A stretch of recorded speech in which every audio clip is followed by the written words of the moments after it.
देखो रिकॉर्डिंग का मैसेज है और स्क्रीन शेयर है।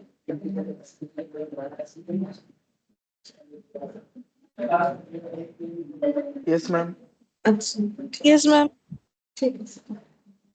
सो देखो आज हम लोग का एमपीओ कंप्लीट हो जाएगा। ठीक है, लास्ट दिन हम लोगों ने तो बड़ा बड़ा क्वेश्चन कर लिया था, अब कुछ छोटा क्वेश्चंस और एमसीक्यू बाकी है, वो करेंगे तो हम लोग का ये टॉपिक कंप्लीट हो जाता है। ठीक है, तो देखो क्वेश्चन नंबर 2 और 3 बाकी है और MCQ. During the year ended 31st March 2022, Sachin Cricket Club received subscription as follows. Subscription का डेटा दिया हुआ है 31st March 2001 का इतना और 31st March 2022 का 6,15,000, ये रिसिप्ट बोला है। ठीक है, तो इसका एंट्री कैसे होगा, मतलब रिसिप्ट हो चुका है तो इसका एंट्री कैसे होगा, बैंक या कैश टू सब्सक्रिप्शन। ठीक है, अच्छा अब ये दोनों को हम लोग टोटल कर सकते हैं। ठीक है, क्योंकि कैश बुक में यानी जो रिसिप्ट पेमेंट बुक है उसमें तो कभी कोई भी टाइमिंग्स का रिसिप्ट हो वो तो लिख ही सकते हैं, जैसे 2021 का वो भी लिख सकते हैं, 22 का है वो भी लिख सकते हैं। ईयर एंडिंग 31 मार्च 2023 का भी दिया है 18,000, तो टोटल दे दिया है 6,45,000। मतलब हम लोग का ये एंट्री होगा कैश टू सब्सक्रिप्शन बोल के कितना होगा 6,45,000। ठीक है, लेकिन इसमें से ये वाला मेरा क्या सब्सक्रिप्शन कहलाएगा, अगर मेरा ईयर कौन सा है 31 मार्च 2022 का मुझे करने के लिए बोला है। ठीक है, 31 मार्च 2020 ये 3 है, हाँ ये करने के लिए बोला है, तो 23 का अगर सब्सक्रिप्शन मैंने रिसीव कर लिया है तो ये मेरे लिए क्या है, एडवांस है, ये हो गया लाइबिलिटी। ठीक है, एडवांस है इसीलिए लाइबिलिटी, और कैसा लाइबिलिटी है, क्लोजिंग डेट मुझे बता रहा है। ठीक है, और यहाँ पर इसके आगे अगर चले जाते हैं, ये देखो यहाँ पर अगर हम लोगों ने 31 मार्च 2022 का ही रिसीव किया है तो ये मेरा क्या होता है, इनकम। ठीक है, ये हम लोग दिखा सकते हैं अपनी इनकम एक्सपेंडिचर। और ये जो है ये रिसीव किया है, लेकिन कब किया है 22 में, 22 में 21 का रिसीव किया था, मतलब 21 का क्या था, आउटस्टैंडिंग। ये आउटस्टैंडिंग है क्योंकि इनकम नेचर का है, तो ये मेरे लिए क्या होगा, एसेट। और डेट देखो पता चल रहा है ओपनिंग, क्योंकि ईयर तो मेरा ये वाला एंडिंग, तो ये मेरा डेट ओपनिंग वाला होगा। ठीक है, मतलब 31 मार्च पे मत जाओ, ईयर देखो। ठीक है, 1 तारीख नहीं लिखा हुआ तो क्या हो, है तो ओपनिंग। अच्छा अब ये पूरा मेरा जो है सब्सक्रिप्शन में बाय कैश या बैंक बोल के लिख सकते हैं। फिर बोला है there are 500 members and annual subscription is 1500 per member. ठीक है, 500 मेंबर्स है और एनुअल सब्सक्रिप्शन इतना है, तो मेरा इनकम कितना होना चाहिए, एक्चुअली मेरा इनकम हमेशा इतना ही होना चाहिए। ठीक है, तो वो कितना होता है 15,575 7500, ताई तो ओ अच्छा और 7,50,000। ठीक है, तो 7,50,000 का मेरा इनकम एक्सपेंडिचर में जाना चाहिए। ठीक है, लेकिन हम लोग इनकम कितना किए हैं ड्यूरिंग द ईयर, देखो मतलब 7,50,000 से मुझे मिला कितना है, ओनली 6,15,000, तो मेरा आउटस्टैंडिंग इस साल का कितना है, ऐसे करने से पता चलता है जितना होगा उतना। ठीक है, कौन 1,35,000, तो ये हो जाएगा। ठीक है, अब हमें करने क्या बोला है देख लेते। देखो सारा चीज समझ में आ गया, क्या क्या हमें दिया हुआ है, तो हमारे पास ओपनिंग आउटस्टैंडिंग है, क्लोजिंग आउटस्टैंडिंग है, क्लोजिंग लाइबिलिटी मिला। ठीक है, और 31 मार्च 2022 को sum of 15,000 was still in arrear for subscription for the year ended 31 March 2021। अच्छा और एक इंफॉर्मेशन देखो, बोल रहा है 31 मार्च 2022 को 15,000 स्टिल इन एरियर, एरियर का मतलब वही आउटस्टैंडिंग, हम लोग को 15,000 एरियर दिख रहा है, कब दिख रहा है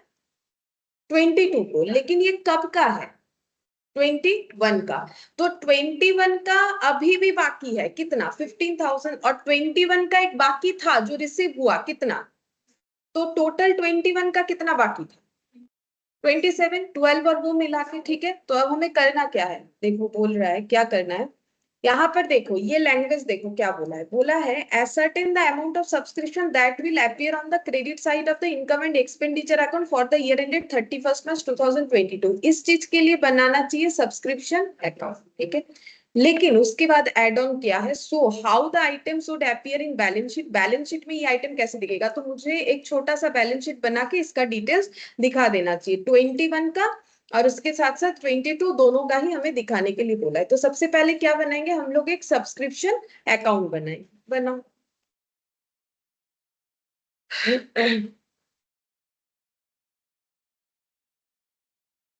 सब्सक्रिप्शन अकाउंट।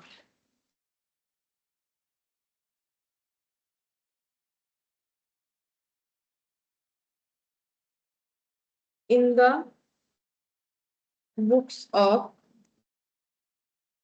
सचिन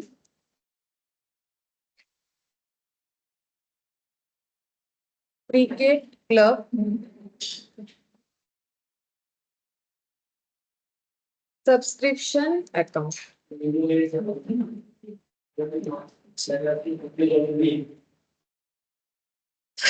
फर्स्ट जो मुझे इंफॉर्मेशन दिया था वो बाय बैंक बोल के हम लोग लिख देंगे एकदम स्टार्टिंग में क्वेश्चन का जो इंफॉर्मेशन दिया। 3 इयर्स का 31 मार्च 2021।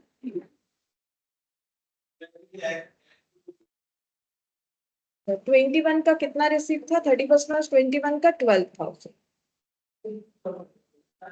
22 का और 6,50,000 और 18,000।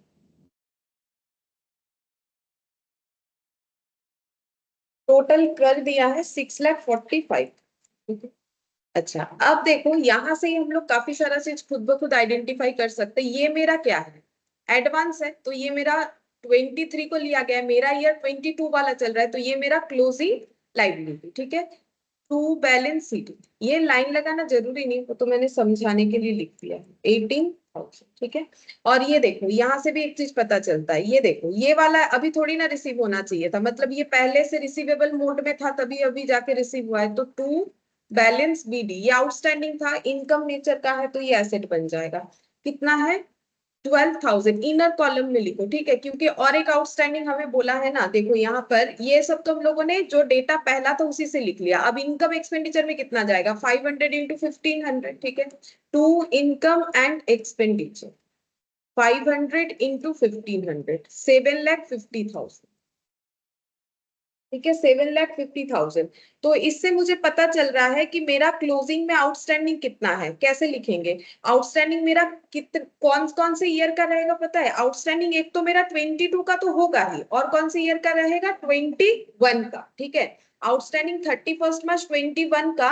ये क्वेश्चन मुझे बता दिया था, तो इसीलिए मुझे लिखना पड़ेगा कितना? 15,000। ठीक है, ये देखो एक 15,000 का आउटस्टैंडिंग है, और 31 मार्च 2022 में कितना आउटस्टैंडिंग है?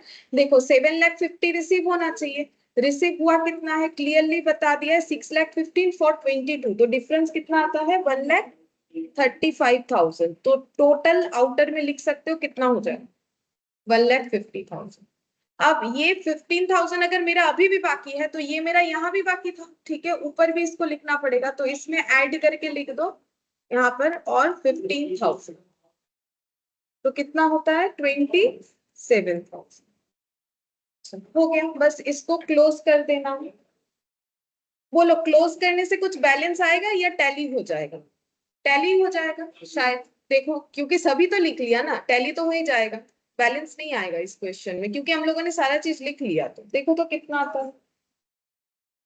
इनकम एक्सपेंडिचर भी लिख लिया ना, तो बैलेंस नहीं आएगा इसमें। दोनों साइड मैच होना चाहिए। 95, 7,95,000। देखो नॉर्मली होता क्या है इसमें? Opening asset, opening liability, closing liability, closing asset. ठीक है, अच्छा, इनकम एक्सपेंडिचर, कैश रिसिप्ट। तो कुछ अगर नहीं है इसमें तो सिर्फ क्या नहीं है? ओपनिंग लाइबिलिटी नहीं है। ठीक है, अगर ओपनिंग लाइबिलिटी कुछ होता तो हमें क्वेश्चन में उसका कुछ तो हिंट्स दिया हुआ रहता। कुछ भी नहीं बोला है, बैलेंस आया भी नहीं है। ठीक है, तो इसका मतलब अगर आता तो मैक्सिमम क्या लिख सकते थे? फिर वो ओपनिंग लाइबिलिटी ऐसे लिख सकते थे, लेकिन ऐसा नहीं है, ऐसा नहीं बोला है। ठीक है, क्योंकि अगर ओपनिंग लाइबिलिटी होता है, एक चीज सोच के देखो, ओपनिंग लाइबिलिटी मतलब हम लोगों ने प्रीवियसली रिसिप्ट कर लिया था, तो फिर वो रिसिप्ट में दिखाता ना, है ना? रिसिप्ट में भी तो दिखा था कि हम लोगों ने जो है एडवांस रिसिप्ट कर रखा है, तो फिर यहाँ वो एडजस्ट हो जाता। तो जो भी मैच हो गया हम लोग का। अब अगर इसका देखो एक छोटा सा चीज, अगर हमें इनकम एक्सपेंडिचर में ये दिखाना है तो कैसे दिखाओगे? मान लो बोल दिया कि इनकम एक्सपेंडिचर में इसको दिखाओ, तो कैसे उसका अकाउंट बनाओगे? ऐसे एक छोटा सा इनकम एक्सपेंडिचर बनाओगे अगर वो भी दिखाना चाहते हो, ठीक है। For the year ended 31 March 2022, ठीक है। और बस एक छोटा सा ऐसा लाइन, और कैसे लिखोगे? By subscription. कौन सा अमाउंट लिखोगे? 7,50,000। बस अगर मुझे बोले कि इसको प्रेजेंट करके भी दिखाओ तो ऐसे दिखाना है, ठीक है। बाकी दो चीज तो प्रेजेंट करने बोला ही है। बैलेंस शीट फॉर एक देख लेते हैं date. Balance sheet for as on, एक तो बोला है 31 मार्च 2000, देख लेते हैं 2021 और 2020। तो 31 मार्च 2021, ठीक है। और बैलेंस शीट मैंने एक ही जगह पे कर दिया, तुम लोग चाहो तो नीचे नीचे भी लिख सकते। 2022 कैसे इसको दिखाना है, ठीक है। इधर लिखेंगे लाइबिलिटी और इधर लिखेंगे एसेट।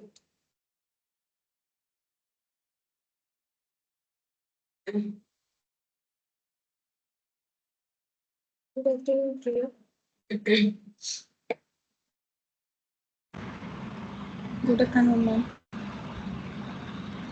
लाइबिलिटी और एसेट, ठीक है। यहाँ ब्रैकेट में एक्सट्रैक्ट लिख दो, ठीक है। बैलेंस शीट के ब्रैकेट में एक्सट्रैक्ट लिख दो। एक्सट्रैक्ट का मतलब होता है कुछ एक चीज हम लोगों ने वहां से लिया हुआ है, सारा बैलेंस शीट हमारे पास है नहीं, ठीक है। तो जो 21 वाला है उसमें क्या लिखोगे? देखो मैंने तुम लोग को सब्सक्रिप्शन अकाउंट नहीं सिखाया था। ये पूरा डेटा ओपनिंग बैलेंस शीट को जाता है, ये पूरा डेटा क्लोजिंग बैलेंस शीट को जाता है। तो ओपनिंग बैलेंस शीट में क्या लिखोगे? आउटस्टैंडिंग सब्सक्रिप्शन बोल के किधर लिखना पड़ेगा? एसेट साइड में करेंट एसेट में 27,000, ठीक है। यहाँ पर आउटस्टैंडिंग सब्सक्रिप्शन, आउटस्टैंडिंग सब्सक्रिप्शन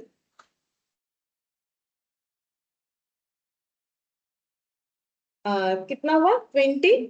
27,000, ठीक है। ये किधर लिख रहे हैं? करेंट एसेट के नीचे जाएगा, ठीक है। मैंने यहाँ पर और भी थोड़ा सा दिखा दिया क्योंकि प्रेजेंट करने बोला है तो डिटेल्स में तुम लोग उसे लिख सकते हो। और इधर भी करेंट एसेट में आउटस्टैंडिंग सब्सक्रिप्शन कितना दिखाओगे? 1,50,000, 2 साल का है तो वो लिख सकते हो तुम लोग चाहो तो, ठीक है। ऐसे करके आउटस्टैंडिंग सब्सक्रिप्शन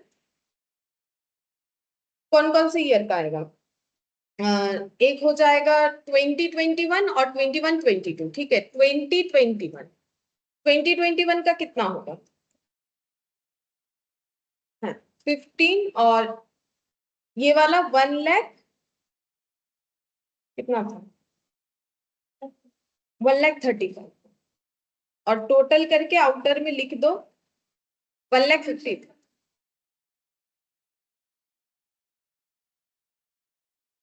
1,50,000, ठीक है। अच्छा, लाइबिलिटी साइड में भी तो लिखना पड़ेगा। एडवांस सब्सक्रिप्शन, ठीक है। एडवांस सब्सक्रिप्शन कितना लिखोगे? 18,000, ठीक है। मैंने यहीं पर लिख दिया तो जगह कम है, मैंने छोटा छोटा लिखा है, ठीक है। देख लो ऐसे लिखना पड़ेगा। यहाँ पर करंट लाइबिलिटी में आ रहा है एडवांस सब्सक्रिप्शन, ठीक है। अगर ऐसा क्वेश्चन दे 4 मार्क्स, ऐसा अगर किसी का होता है तो उस केस में पूरा ऐसे प्रेजेंटेशन को थोड़े अच्छे से दिखाना पड़ेगा, ठीक है। कि एसेट भी लिखोगे, लाइबिलिटी भी लिखोगे, करंट एसेट करंट लाइबिलिटी, तो उसमें क्या होता है जो है मार्क्स के हिसाब से हमें वो प्रेजेंटेशन। बाकी ठीक है, देखो अगर एक एक एक डेटा का प्रेजेंटेशन है तो पूरा डिटेल्स में ही दिखाना चाहिए। तो फिक्स्ड एसेट में आता नहीं है, करंट एसेट में आता है। नॉर्मली हमें वो लिखना नहीं पड़ता है, लेकिन जब सिर्फ उसी आइटम को दिखाना है तो पूरा लिखने से सही रहे। ठीक है, ये वाला हो गया हम लोग का। अब क्वेश्चन नंबर 3 देखो, इसमें क्या बोला है। ये क्वेश्चन ऐसा है, इसमें रिसिप्ट पेमेंट भी बनाना पड़ेगा खुद को ही इनकम एक्सपेंडिचर बनाना है और बैलेंस शीट भी बनाना है। मतलब तीनों चीजें तुम लोग को बनाना पड़ेगा। Summary of receipt and payment of Bombay medical aid society for the year ended 31 दिसंबर 2022, ठीक है। बोला है ओपनिंग कैश बैलेंस ম্যাম इन, 2021 এর ব্যালেন্স শিটটাতে আউটস্ট্যান্ডিং সাবস্ক্রিপশন অ্যামাউন্টটা বলতে পারবেন? তুমি বলো কত হবে? সাবস্ক্রিপশন অ্যাকাউন্টে তো লেখা আছে, দেখে বলো কত হবে, আমি দেখিয়ে দিচ্ছি। এটাই তো আউটস্ট্যান্ডিং 1,50,000 হবে না, এটাই তো লিখতে হবে। এইটা চলে যাবে ক্লোজিং ব্যালেন্স শিটে, এই জিনিসটা চলে যাবে ওপেনিং ব্যালেন্স, সেটাই তো। अच्छा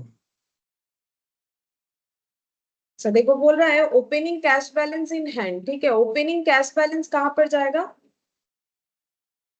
रिसिप्ट पेमेंट में जाएगा और ओपनिंग बैलेंस शीट में जाएगा। सब्सक्रिप्शन 50,000, डोनेशन 15,000, ये दिया है समरी, ये पूरा रिसिप्ट पेमेंट का ही समरी दिया है। कैसे पता चला, ये देखो ऊपर लिख दिया है, तो ये रिसिप्ट पेमेंट में जाएगा, ये भी रिसिप्ट पेमेंट में जाएगा। Donation raise for meeting revenue expenditure, तो ये रिसिप्ट पेमेंट में जाएगा और इनकम एक्सपेंडिचर में भी चला जाएगा, क्योंकि बोल दिया है रेवेन्यू एक्सपेंडिचर के लिए डोनेशन दिया। Interest on investment 9% per annum 9,000। Payment for medical supply, honorarium to doctor, salary, sundry expenses, equipment purchase, charity show expense, charity show collection, ये सब मेरा रिसिप्ट पेमेंट का डिटेल्स दिया है, तो ये सब रिसिप्ट पेमेंट में जाएगा।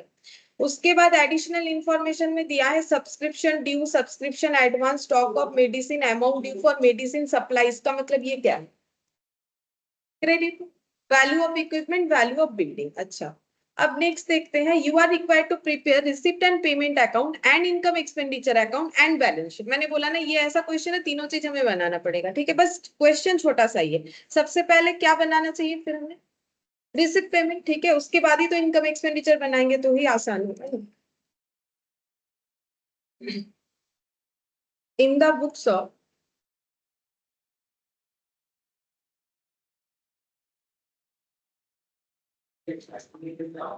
Bombay medical aid society,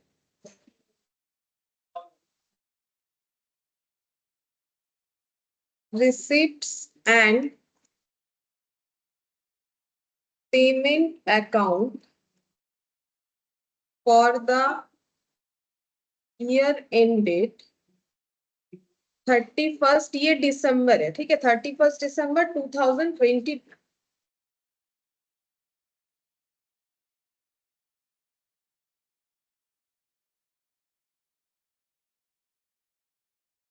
receipt और अमाउंट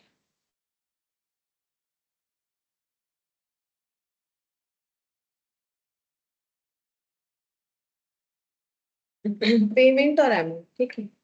अच्छा,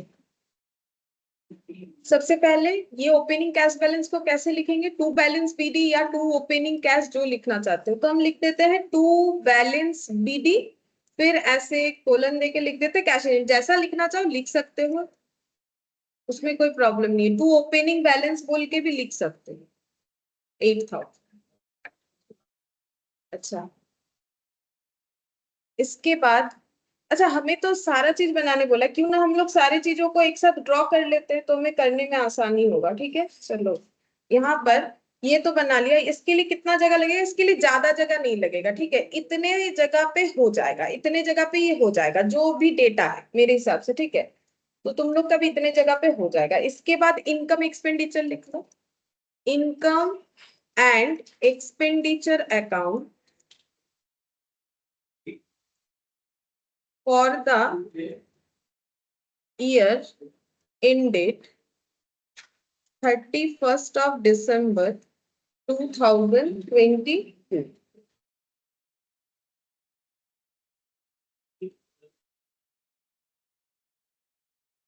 अच्छा, इसमें लिखना है एक्सपेंडिचर और इधर income.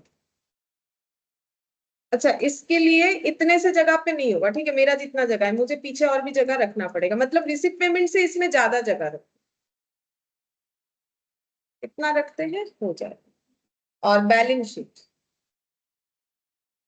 Balance sheet as on 31st of December 2022।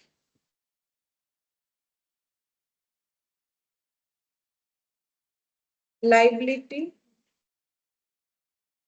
Assets,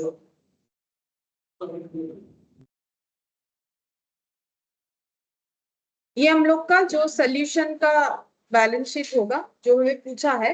लेकिन कैपिटल फंड क्योंकि इसमें होता नहीं है, तो हमें क्या करना पड़ेगा, वर्किंग नोट में एक ओपनिंग बैलेंस शीट जरूर बनाना पड़ेगा, ठीक है, ये तो बात कंफर्म है, क्योंकि बिना वो बनाए हम लोग कभी भी इसको कंप्लीट नहीं कर पाएंगे कैपिटल फंड के लिए। तो हम लोग का वर्किंग नोट में बन जाएगा बैलेंस शीट एज ऑन कौन सा टाइम होगा, 21, ये बनना चाहिए।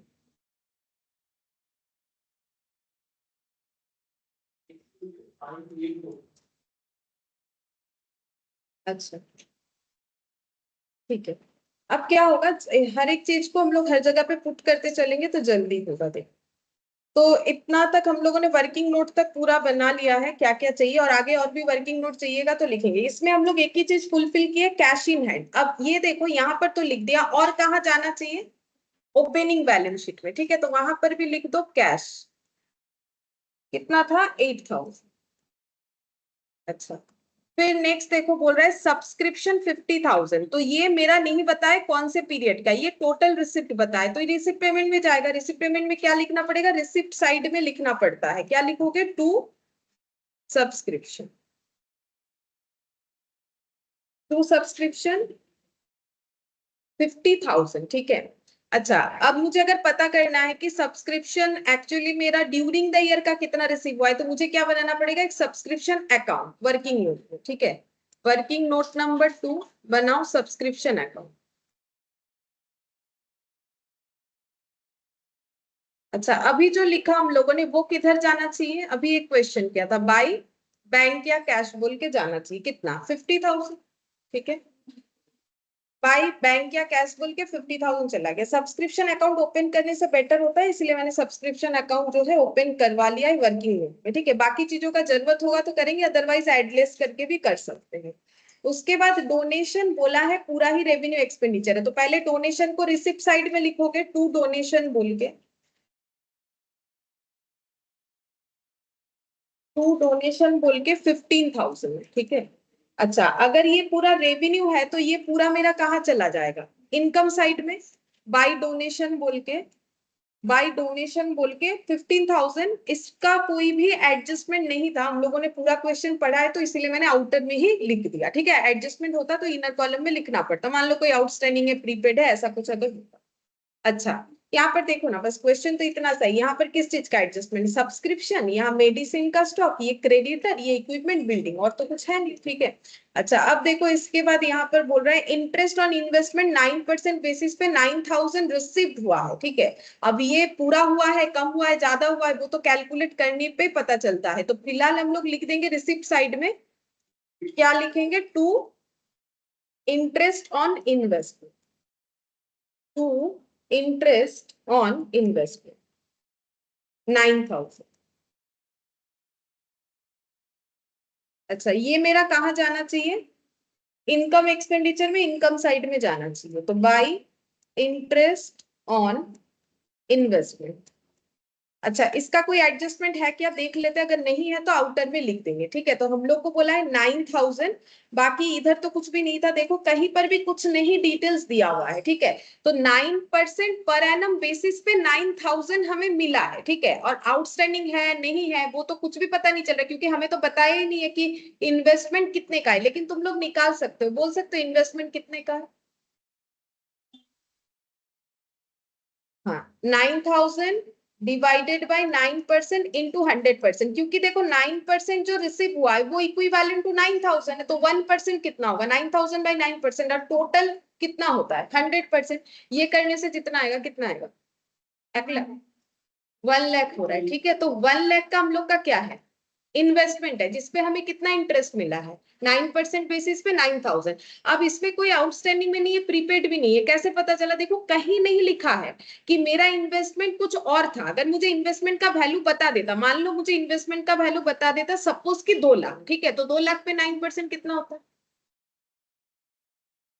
18,000। तो फिर हम लोग बोलते हैं 9,000 मेरा रिसीव हुआ है, 9,000 रिसीवेबल होता। लेकिन जब कुछ नहीं बताया तो हम इक्विवेलेंट करके निकाल लेंगे कि मेरा इन्वेस्टमेंट का वैल्यू कितना है, क्योंकि इन्वेस्टमेंट तो एसेट में जाना चाहिए। इन्वेस्टमेंट अगर बोल रहा है कि इंटरेस्ट मिला है, तो इन्वेस्टमेंट है तभी तो मिल रहा है।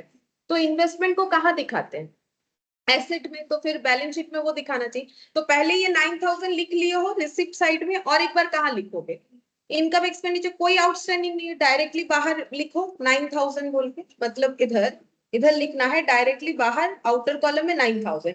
और अभी हम लोग को पता चला कि हम लोग का इन्वेस्टमेंट 1 लाख का इससे, ठीक है, तो वो चीज कहाँ लिखना पड़ेगा, दोनों बैलेंस शीट में लिखना पड़ेगा, क्योंकि कहीं नहीं बोला है कि हम लोगों ने आज परचेज किया है, ठीक है। तो इसका मतलब हमारे पास पहले से था इन्वेस्टमेंट, तो ओपनिंग बैलेंस शीट में भी जाएगा, क्लोजिंग वाले में भी जाएगा। तो इन्वेस्टमेंट कैसे निकाला हम लोगों ने, ये देखो हम यहाँ पर दिखा देते हैं एक बार, 9000 डिवाइड, ये तुम लोग वर्किंग में कर सकते हो, मैंने यहाँ पर एक बार दिखा दिया, ठीक है, तुम लोग वर्किंग में ही करना है, इसके बीच में ऐसे करने का जरूरत नहीं, लेकिन मैंने यहाँ पर दिखा दिया, तुम लोग यहाँ मत दिखाना, ठीक है। मेन वाले बैलेंस शीट में हाँ हो सकता है ओपनिंग वाले में दिखा दिया फिर यहाँ पर लिख लिया, लेकिन यहाँ मत दिखाना, मैंने अच्छा एक काम करते हैं हम भी हटा ही देते, चलो उधर कर देंगे, ठीक है, उधर करके दिखा देंगे। इन्वेस्टमेंट यहाँ लिखने से सही नहीं होगा, ठीक है, तो यहाँ लिखो इन्वेस्टमेंट, यहाँ कर सकते हो, यहाँ कर, ये रफ वर्क की तरह हो रहा है ना, 9000 डिवाइडेड बाय 9% इंटू 100%, यानी हो गया मेरा 1 लाख, ठीक है। यही 1 लाख इन्वेस्टमेंट उसके बाद भी हमारे साथ था। अच्छा, पेमेंट फॉर मेडिकल सप्लाई, तो इसका मतलब ये क्रेडिटर को पेमेंट कर रहे हैं, तो क्या होगा पेमेंट साइड में क्या लिखना पड़ेगा, हाँ बोलो की लिखता हूँ, बाई बाई क्रेडिटर लिख सकते हो, या बाई मेडिकल सप्लाई बोल के भी लिख सकते हो, ठीक है। बस बैंक या कैश मत लिख दो, बाकी कुछ भी लैंग्वेज लिखो, कि पेमेंट टू मेडिकल सप्लायर कुछ भी लिखो, बाई मेडिसिन, हम ऐसे लिखते हैं बाई मेडिसिन सप्लाई, ब्रैकेट में लिख दिया पेमेंट, ठीक है, पेमेंट का ये डिटेल्स है, कितना है 30,000। अब बोलो ये कहाँ जाएगा, क्या ये इनकम एक्सपेंडिचर में आता है, नहीं, ये कौन से अकाउंट में आएगा, क्रेडिटर अकाउंट में आएगा, ठीक है, तो क्रेडिटर का एक अकाउंट बनाओ,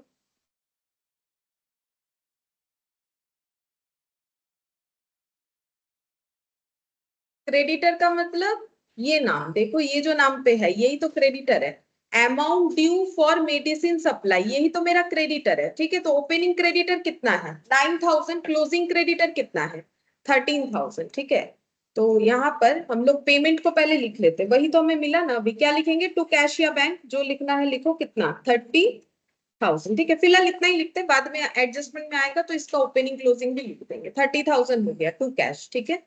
अच्छा, फिर इसके बाद बोला है कि ऑनरेरियम दिया है डॉक्टर को, तो लिखो ऑनरेरियम पेमेंट में जाएगा, by honorarium to doctor, honorarium to doctor 10,000। अच्छा, क्या ये एक्सपेंडिचर में आता है, हाँ आएगा, ठीक है, क्यों नहीं आएगा, टू ऑनरेरियम, इसमें भी कोई आउटस्टैंडिंग नहीं था, ठीक है, तो डायरेक्टली बाहर लिख देना, ऑनरेरियम टू, सिर्फ ऑनरेरियम लिख दो, टू ऑनरेरियम कितना है 10,000, ठीक है। अब इसके बाद ऑनरेरियम के बाद सैलरी 28,000, तो पेमेंट साइड में लिखो, रिसिप्ट पेमेंट में बाई सैलरी को, बाई सैलरीज 28,000। अच्छा, ये इनकम एक्सपेंडिचर में आएगा टू सैलरीज, लेकिन इनर में लिखना है आउटर में लिखना है, एक बार देख लेते कोई एडजस्टमेंट है क्या, अगर नहीं है तो डायरेक्टली आउटर में लिखेंगे, तो देखो कोई भी एडजस्टमेंट नहीं है, तो डायरेक्टली टू सैलरीज बोल के इधर 28,000 लिख सकते हैं। अच्छा, इसके बाद सन्ड्री एक्सपेंसेस, फिर एक्सपेंस मतलब पेमेंट साइड में लिखो bye sundry expenses, bye sundry expenses, ये हम लोग का 1000 है, इसमें भी कोई एडजस्टमेंट है कि नहीं देख लेते, कोई एडजस्टमेंट नहीं था तो इसको भी डायरेक्टली यहाँ लिख देंगे, टू सन्ड्री एक्सपेंसेस, एक्सपेंडिचर में लिख दोगे कितना 1000। अच्छा, अब क्योंकि ये सब रेवेन्यू आइटम है तो उधर जा रहा है, ठीक है। अब देखो जैसे आ गया इक्विपमेंट परचेस, ये हम लोग कहाँ लिखेंगे, रिसिप्ट पेमेंट में लिखेंगे, लेकिन क्या ये चीज हम लोग इनकम एक्सपेंडिचर में लिख सकते हैं, नहीं, ये कहाँ लिखना पड़ेगा बैलेंस शीट में, ठीक है। तो अभी पहले तो इधर लिख लो बाई इक्विपमेंट परचेस,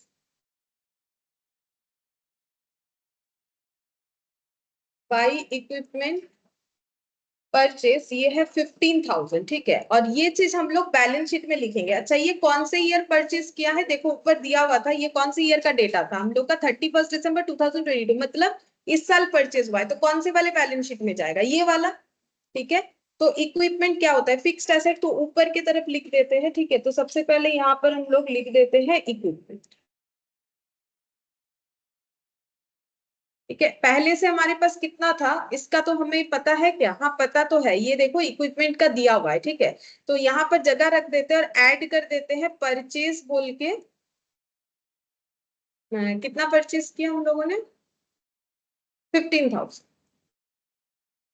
ठीक है।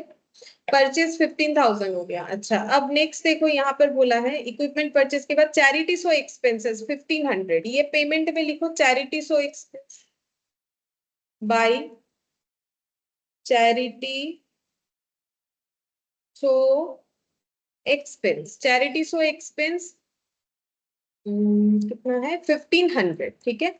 और इस पे भी कोई एडजस्टमेंट नहीं है तो इसको भी डायरेक्टली इधर लिखोगे एक्सपेंडिचर साइड में चैरिटी सो एक्सपेंस 1500। हाँ, अच्छा, इसके बाद चैरिटी सो कलेक्शन, तो ये इनकम है। इनकम मतलब ये जो है रिसिप्ट साइड में लिखो to charity show income. Charity show collection बोला है, जो लिखना है लिखो, एक ही बात है। कलेक्शन 12,500। इस पे भी देखो कोई एडजस्टमेंट नहीं था क्योंकि एडजस्टमेंट तो वही दिख रहा है, सब्सक्रिप्शन ये सब पे है, तो ये हम लोग कहाँ लिखेंगे? इनकम साइड में, इनकम एक्सपेंडिचर में, इनकम साइड में by charity show collection. Revenue income है ना, चैरिटी शो करके पैसा मिला है तो रेवेन्यू इनकम है 12,500 हो गया। अच्छा, तो यहाँ पर अब आते हैं, देखो सब्सक्रिप्शन ड्यू, ठीक है। तो ये ओपनिंग बैलेंस शीट में जाएगा, ये क्लोजिंग में जाएगा। ये मेरा क्या है? करेंट एसेट है, ठीक है। और साथ ही साथ जो वर्किंग नोट बना रहे वहां भी लिख देंगे। तो पहले ओपनिंग और क्लोजिंग में लिख लो। ओपनिंग बैलेंस शीट में सब्सक्रिप्शन आउटस्टैंडिंग बोल के, तो आउटस्टैंडिंग सब्सक्रिप्शन, ठीक है, ये वाला है हम लोग का 1500 ओपनिंग बैलेंस शीट वाला। और जो क्लोजिंग वाला बन रहा है वहां पर भी एसेट साइड में ही लिखेंगे आउटस्टैंडिंग सब्सक्रिप्शन बोल के, आउटस्टैंडिंग सब्सक्रिप्शन बोल के 2200। अच्छा, अब क्योंकि वर्किंग नोट बनाए उसको कंप्लीट करने के लिए भी लिखा जाएगा। ओपनिंग हमेशा ऊपर लिखा जाता है, क्लोजिंग वाला नीचे लिखा जाता है। एसेट है तो to balance BD, to balance BD कितना हो जाएगा? 1500। और क्लोजिंग एसेट जस्ट उसके ऑपोजिट साइड जाता है बाई बैलेंस सीडी। ये था हम लोग का 2200 हो गया, ठीक है। अच्छा, इसके बाद सब्सक्रिप्शन एडवांस, तो ये मेरा करेंट लाइबिलिटी है, ये ओपनिंग में जाएगा, ये क्लोजिंग में जाएगा। तो एडवांस सब्सक्रिप्शन 1200 ओपनिंग वाले में, एडवांस सब्सक्रिप्शन ओपनिंग वाले में 1200, ठीक है। और क्लोजिंग वाले में लिखो एडवांस सब्सक्रिप्शन, क्लोजिंग का वैल्यू है मेरा 700, ठीक है। अब इसको वर्किंग नोट में भी लिखते हैं ताकि वर्किंग नोट को हम लोग कंप्लीट कर पाए, ठीक है। एडवांस लाइबिलिटी होता है opening liability by balance BD बोल के आएगा, और closing liability to balance CD बोल के आएगा। अब वैल्यू तो लिखे हो, देख देख के लिख लो। ओपनिंग वाले से 1200 आ रहा है और क्लोजिंग वाले से हम लोग का 700 हो गया, ठीक है। अच्छा, इसके बाद देखो स्टॉक ऑफ मेडिसिन बोला है, इसका एक अकाउंट बनाओ। ये बनाने से हमें पता चलेगा कि क्रेडिटर का क्लोजिंग बैलेंस कितना, मतलब क्रेडिटर को कितना हम लोगों ने क्रेडिटर से परचेज किया, ठीक है, वो बना सकते हो। तो स्टॉक ऑफ मेडिसिन चाहो तो बना सकते हो, ठीक है। तो यहाँ पर लिखो स्टॉक ऑफ मेडिसिन। तो स्टॉक तो हमेशा एसेट होता है, तो टू बैलेंस बीडी और बाई बैलेंस सीडी होगा, जो भी वैल्यू दिया हुआ है, ठीक है। तो टू बैलेंस बीडी कितना हो रहा है? 10,000 और बाई बैलेंस बीडी 15,000, ठीक है। और ये कहाँ पुट होगा? ये तो स्टॉक है तो करेंट एसेट है तो बैलेंस शीट में जाएगा। ये 10,000 ओपनिंग वाले में, 15,000 क्लोजिंग वाले में। तो यहाँ पर लिखो स्टॉक ऑफ मेडिसिन, ओपनिंग वाले में 10,000 और स्टॉक ऑफ मेडिसिन सेम तरीके से क्लोजिंग वाले में 15,000। स्टॉक ऑफ मेडिसिन क्लोजिंग वाले में 15,000, ठीक है। अच्छा, अब नेक्स्ट देखो क्या बोला है, amount due for medicine supply, इसके लिए हम लोगों ने क्रेडिटर अकाउंट बना लिया था, बस उसमें पुट करेंगे और बैलेंस शीट में लिखेंगे, क्लोजिंग और ओपनिंग वाले बैलेंस शीट में, ठीक है। तो 9,000 और 13,000 लिखो इधर, ठीक है, क्रेडिटर में लिखो बाई बैलेंस बीडी, क्योंकि क्रेडिटर तो एक लाइबिलिटी होता है, तो इसका ओपनिंग बाई बैलेंस बीडी और क्लोजिंग टू बैलेंस सीडी जाएगा, ठीक है। बाई बैलेंस ओपनिंग वाला जो दिया है वो लिखेंगे 9,000 और क्लोजिंग वाला लिखेंगे 13,000, और इसको और कहाँ लिख लेंगे, यहाँ पर बैलेंस शीट में, ओपनिंग बैलेंस शीट में लिखेंगे, क्रेडिटर बोल के भी लिख सकते हो, क्रेडिटर बोल के 9,000 ओपनिंग वाले में और क्लोजिंग वाले में लिखना पड़ेगा 13,000।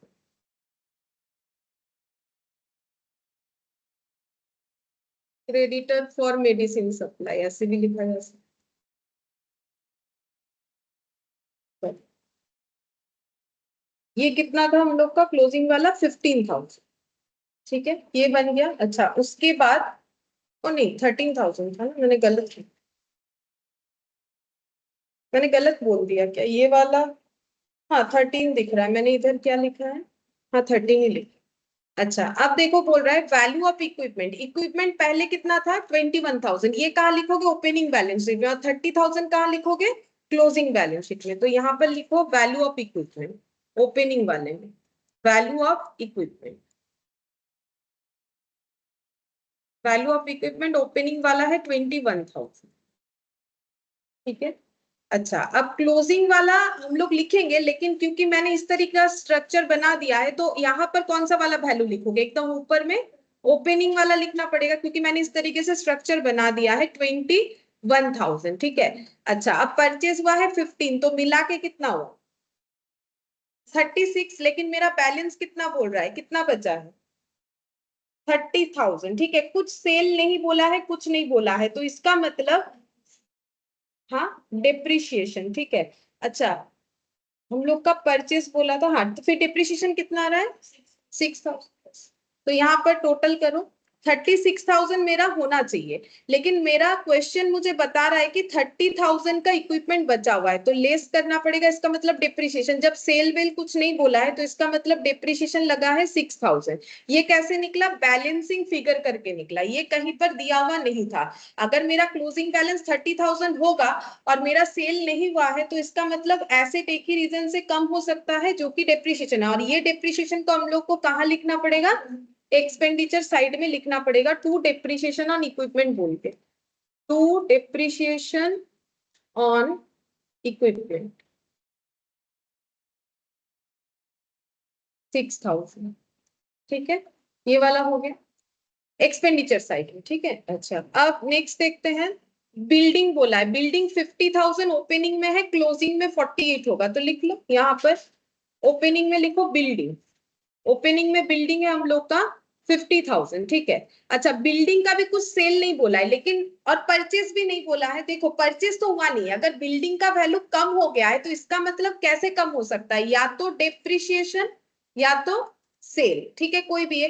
तो अगर मुझे क्वेश्चन में ना बोले कि सेल है, तो हम एजम्पशन कैसे सेल का ले सकते हैं, बट डेप्रिशिएशन का एजम्पशन ले सकते हैं, क्योंकि वो तो फिक्स्ड एसेट को रिलेट करता ही है, तो कितने का डेप्रिशिएशन इसमें चलेगा 2,000, तो उसको भी सेम तरीके से तुम लोग जो क्लोजिंग वाले बैलेंस शीट में दिखा सकते हो, ठीक है। तो मेरा तो बीच में इन्वेस्टमेंट आ गया है, हम इन्वेस्टमेंट को थोड़ा नीचे लिख के करते, तुम लोग का अगर जगह नहीं है तो इन्वेस्टमेंट के नीचे लिख दो और काटना नहीं पड़े। बिल्डिंग, बिल्डिंग का ओपनिंग लिख लेते हैं, ओपनिंग है हम लोग का 50,000, और यहाँ पर क्लोजिंग बोला है 40,000, ठीक है, तो less 48,000 less depreciation 2,000, balancing figure करके मिला, ये भी एक्सपेंडिचर में लिख दो, टू डेप्रिशिएशन ऑन बिल्डिंग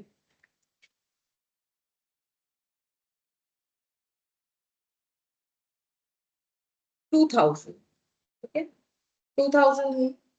अच्छा देखो जो भी क्वेश्चन में दिया था वो सारा चीज हम लोगों ने लिख डाला, अब जो कुछ हम लोगों ने यहाँ पर आधा अधूरा रखा है उसको कंप्लीट करते हैं, जैसे कि सब्सक्रिप्शन पहले कंप्लीट कर लेते हैं, सब्सक्रिप्शन का कितना हो रहा है देख टोटल को 50, मेरा थोड़ा अंदर लिख दिया मैंने, 34 मतलब 53,400। अच्छा, और ये माइनस करने से कितना है? 2200 हो रहा है ना माइनस का अमाउंट, 51,200। ठीक है, चलो इनकम एक्सपेंडिचर बैलेंसिंग फिगर 51,200। अच्छा, इसको लिखना कहाँ पड़ेगा? इनकम एक्सपेंडिचर में वर्किंग नोट 2 बोल के 51,200, इनकम एक्सपेंडिचर के इनकम साइड में वर्किंग नोट 2 बोल के बाय सब्सक्रिप्शन, वर्किंग नोट 2 51,200। ठीक है। अच्छा, और ये क्रेडिटर वाला जो है और ये स्टॉक वाला, ठीक है। अच्छा, स्टॉक बना लिया, नहीं भी बनाने से होता, ठीक है, बनाया है तो हम बता देते हैं। अच्छा, नहीं बनाना पड़ेगा, ठीक है, क्योंकि उसमें कंजम्पशन पता चलेगा। पहले कौन सा अकाउंट क्लोज कर पाओगे, मेडिसिन वाला या स्टॉक वाला कि क्रेडिटर वाला? कौन सा क्लोज होने का प्रोबेबिलिटी? क्रेडिटर, क्योंकि इसमें दो दो आइटम देखो, क्रेडिटर मेन एंट्री क्या होता है क्रेडिटर का?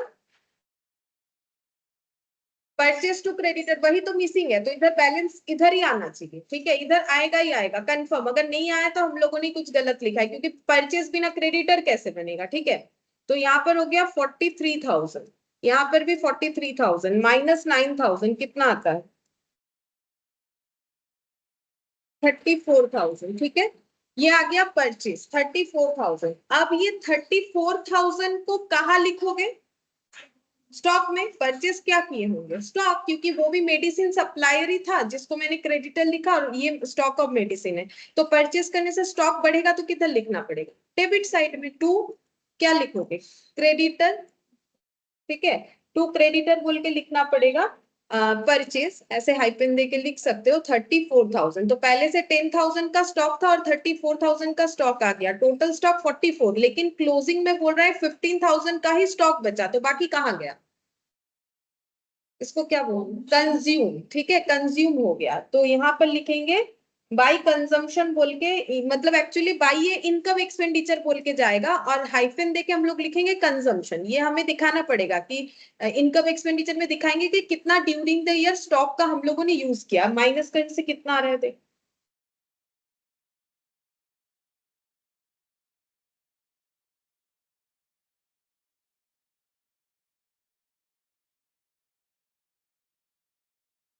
$29,000, ठीक है। तो ये 29,000 हो गया। ये कहाँ लिखोगे? इनकम एक्सपेंडिचर में कैसे लिखोगे? एक्सपेंडिचर साइड में, एक्सपेंडिचर साइड में ही तो कंजम्पशन तो खर्चा है ना, तो कंजम्पशन ऑफ मेडिसिन 29,000। तो देखा, स्टॉक अकाउंट बनाने से ये पता चला, नहीं तो वैसे भी कर सकते हो, बिना बनाए भी स्टेटमेंट वाइज भी एडलेस करके कर सकते हो, लेकिन इससे हमें अच्छे से पता चल गया बस। और एक वर्किंग नोट को क्लोज कर लो, हो जाएगा। ये जो ओपनिंग वाला था, इससे हमें कैपिटल फंड मिल जाएगा,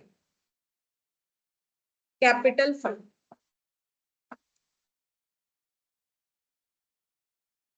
देखो कितना आता है,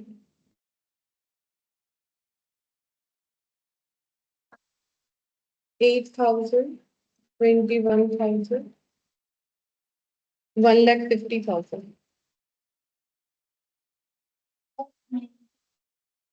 टोटल 1,95,000।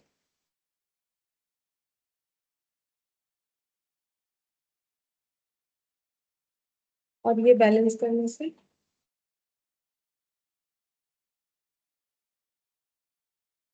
10,000, 1,80,300, 1,80,300 ये कैपिटल फंड आएगा। बैलेंस करके देख लो, यही वाला आएगा। और इसको कहाँ लिखना है? बैलेंस शीट में, ठीक है, कैपिटल फंड में।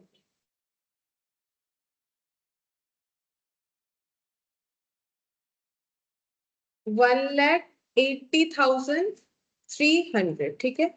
अच्छा, अब सबसे पहले क्या क्लोज करेंगे? रिसिप्ट पेमेंट को क्लोज करेंगे, ठीक है। रिसिप्ट पेमेंट को क्लोज करने से क्या आ सकता है अगर बैलेंस आया तो? क्लोजिंग कैश बैलेंस, ठीक है। देखो क्या आता है।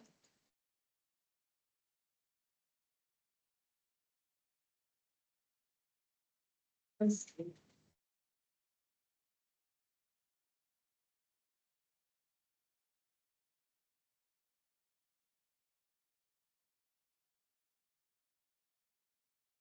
94,500 94,500 टोटल 68 69 69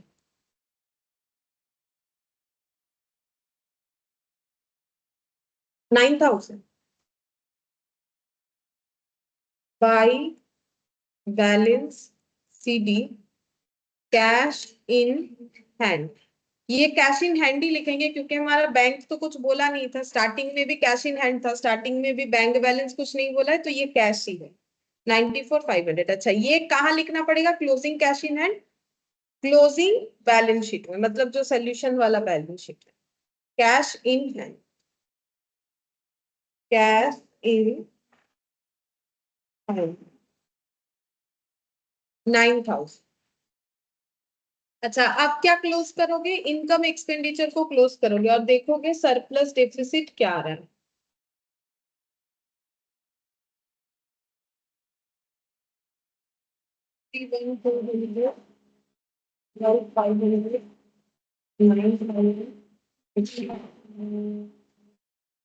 $87,700 आ रहा है इनकम साइड। अब एक्सपेंडिचर देखते हैं, -8,836,37 কত আসছে 10,200 सरप्लस আসছে তো।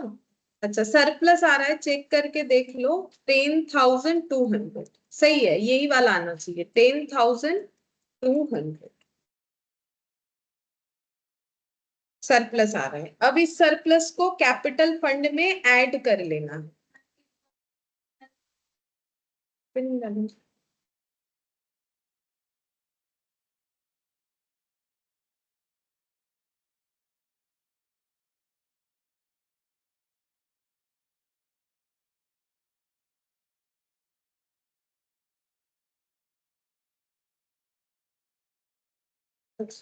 सरप्लस को अब इधर ऐड कर लो 10,200।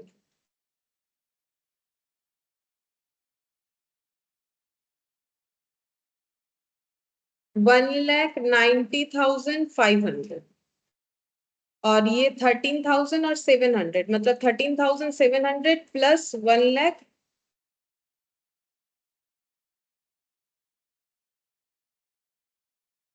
90,500 2,04,200।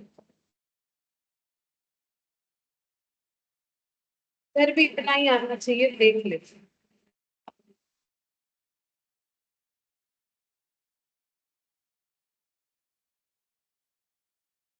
बस, हाँ, मैच तो हो रहा है, ठीक है। तो ये हो गया हम लोग का कंप्लीट। यहाँ पे सारा चीज बनाने जरूर बोला था, लेकिन क्वेश्चन ठीक ठाक था, आसान ही था, ठीक है, उतना मुश्किल नहीं है।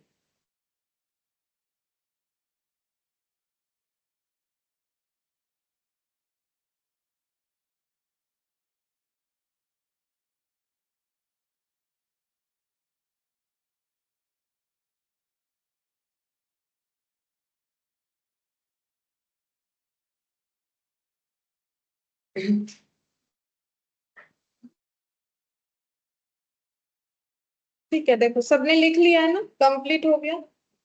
अच्छा, और कोई क्वेश्चन नहीं करे, मतलब जो भी क्वेश्चन हम लोगों ने दिया ম্যাম था একবার একটু ব্যালেন্স শিটটা দেখাবেন, মানে ক্লোজিং ব্যালেন্স শিটটা একটু লেখা বাকি আছে ম্যাম।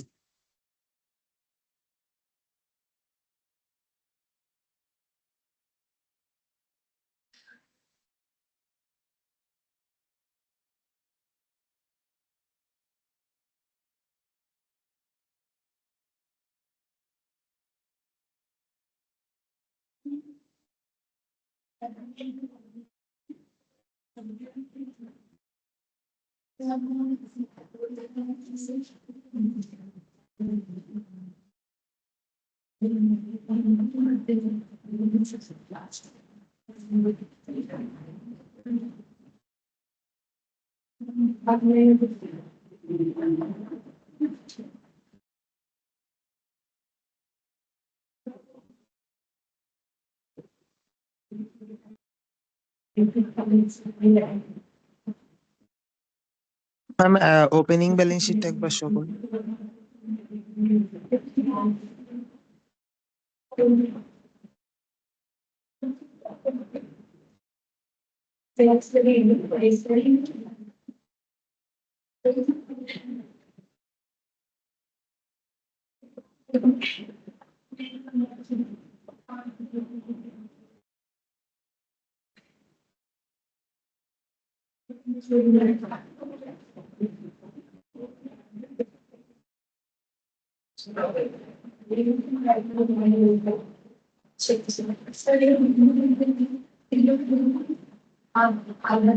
আর ম্যাম লাস্ট একটা পয়েন্ট বাকি, সেটা হচ্ছে ওই ইনকাম এক্সপেন্ডিচার অ্যাকাউন্টে যে বাই সাবস্ক্রিপশন ওয়ার্কিং নোট 2 আপনি বলছিলেন না, ওটার অ্যামাউন্টটা বলতে পারবেন?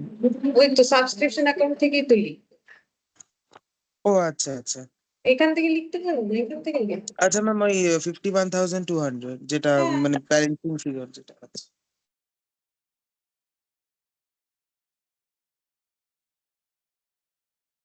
হয়ে গেছে। ম্যাম টোটাল কত এসেছিল ইনকাম এক্সপেন্ডিচার অ্যাকাউন্টে? 8770। It is.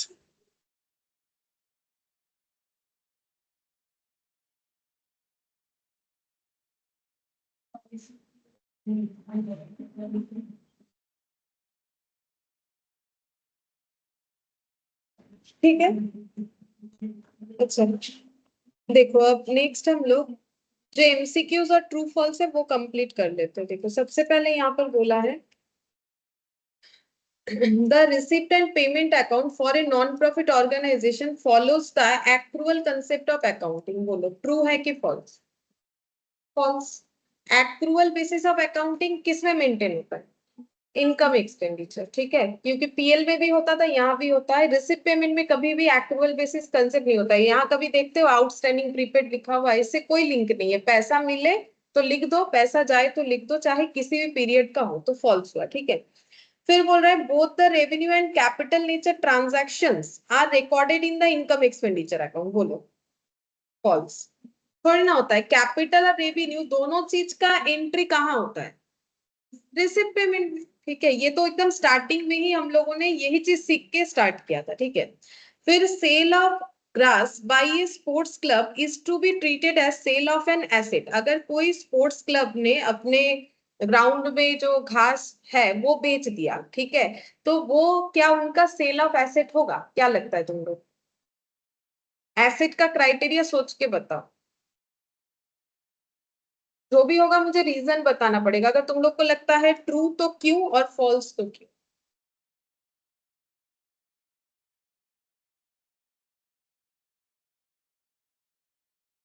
Ma'am false. কেন ফলস যদি হয় তাহলে কেন? ম্যাম নাম্বার 3 এরটা তো? হুম।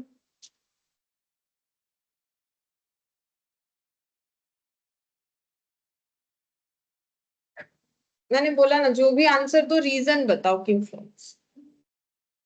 ट्रू, अच्छा ट्रू भी होगा तो रीजन बताओ।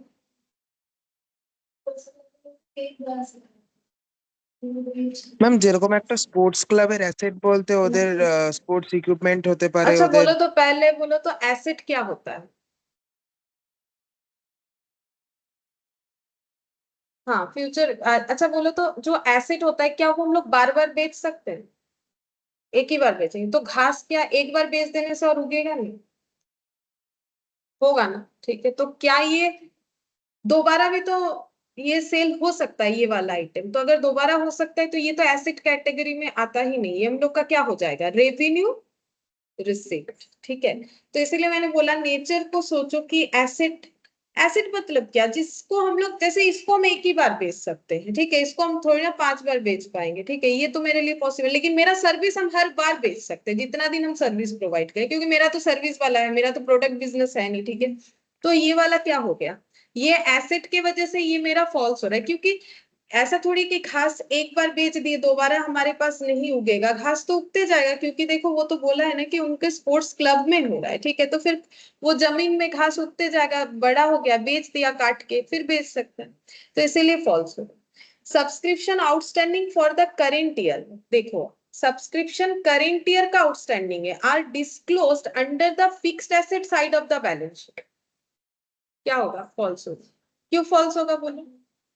क्योंकि पहला बात है मैम फिक्स्ड ये एसेट में, करेंट एसेट होगा। करंट एसेट में होता है, ठीक है, तो ये पहला बात है कि करंट एसेट में आएगा, कभी भी फिक्स्ड एसेट में आ ही नहीं सकता है, ठीक है, करंट एसेट में आना चाहिए, इसीलिए फॉल्स है। अच्छा, फिर नंबर का देखो, receipt and payment account gives the details about the expenses outstanding for the year, बोलो क्या होगा? फॉल्स होगा, ये तो फॉल्स। आउटस्टैंडिंग वगैरह कभी दिखता है? ये कैश बुक है ना, इसका नाम रिसिप्ट पेमेंट है, तो क्या हुआ? ये है तो कैश बुक, कैश बुक में कभी लिखे हो आज तक आउटस्टैंडिंग? तो फिर कैश बुक का क्या मतलब?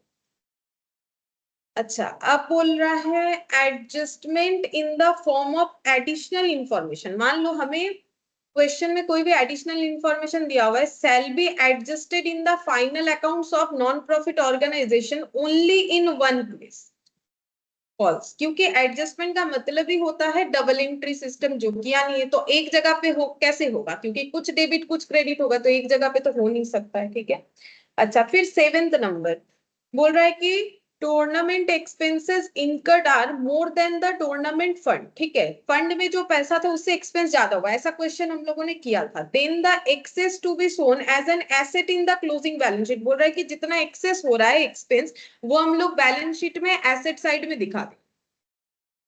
याद करो, मैच एक्सपेंसेस का क्वेश्चन नंबर 2 या 3 था, हम लोगों ने किया था, मैंने इस पे नोट्स भी लिखवाया, कॉपी में देखो।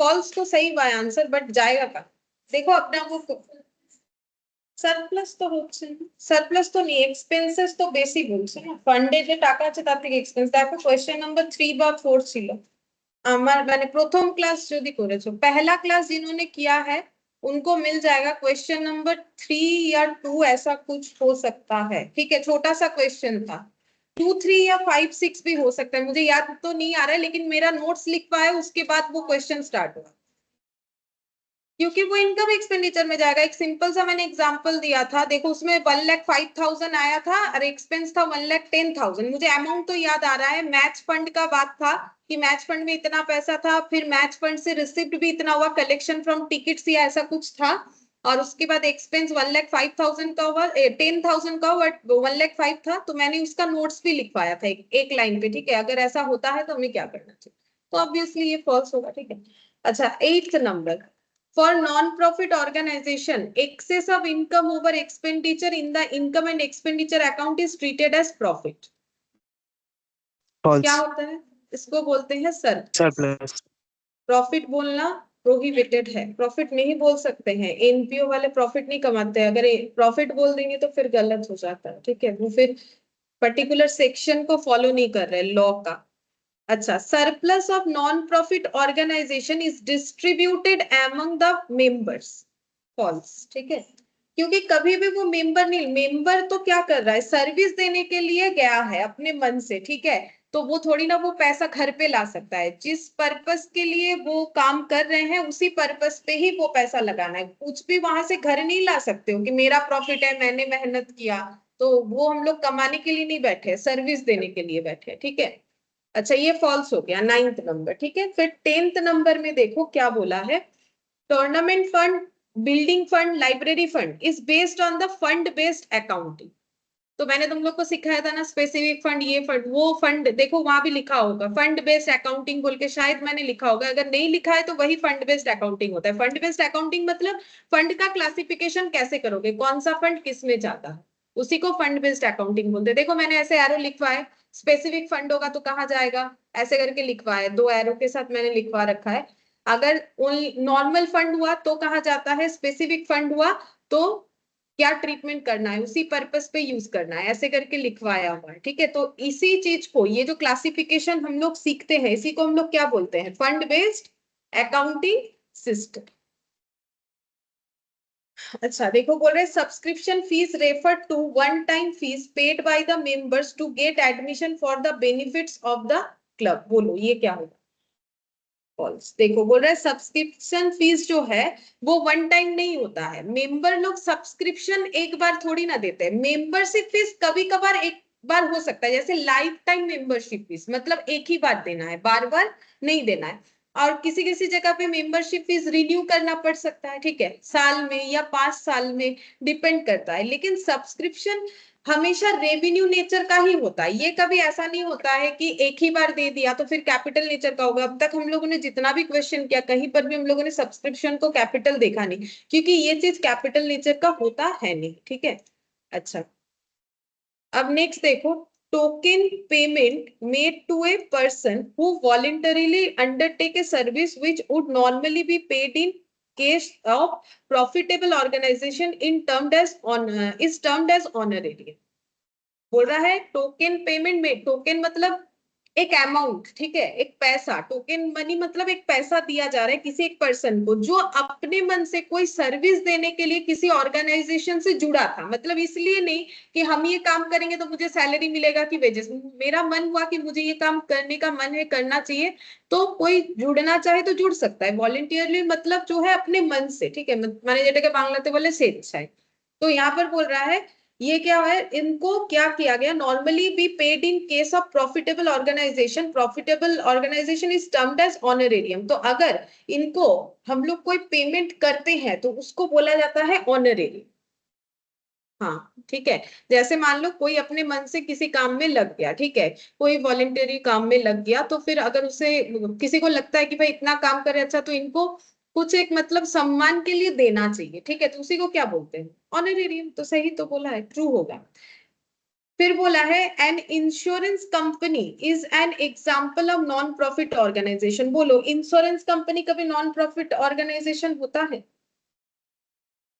नहीं मैम, फॉल्स। फॉल्स होता है। इंश्योरेंस कंपनी, कितना इंश्योरेंस कंपनी है देखियो, वो कभी भी नॉन प्रॉफिट नहीं होता, वो प्रॉफिटेबल ही होता है।